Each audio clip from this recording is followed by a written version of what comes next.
দর্শক, এই মুহূর্তে প্রেস ক্লাবের সামনে আছেন আমাদের সহকর্মী দীপ্ত চন্দ্রপাল। দীপ্ত, দীপ্ত, আপনার ওখানে মে দিবসের কর্মসূচি ঘিরে কি কি আয়োজন করা হয়েছে আমাদেরকে জানান।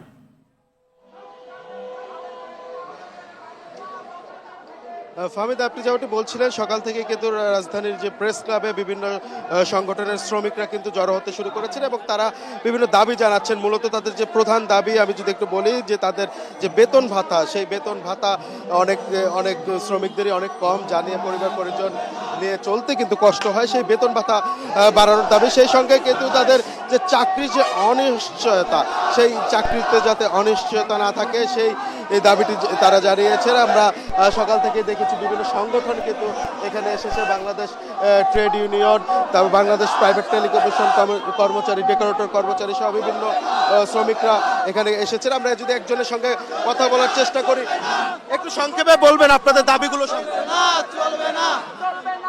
আমরা মহান মে দিবসে বাংলাদেশের মোবাইল ফোন অপারেটরে নিয়োজিত কর্মীরা একত্রিত হয়েছি। আপনারা জানেন, মোবাইল ফোন অপারেটরে হাজার হাজার শ্রমিক নিয়োজিত, কিন্তু তারা আজ বৈষম্যর শিকার।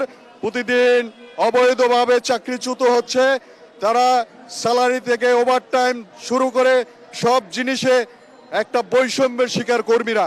আমরা চাই ন্যায্যতার ভিত্তিতে, বাংলাদেশের শ্রম আইনের ভিত্তিতে এই কর্মীরা তারা অধিকার ফেরত পাবে। এটাই আজকে মহান মে দিবসের প্রত্যাশা।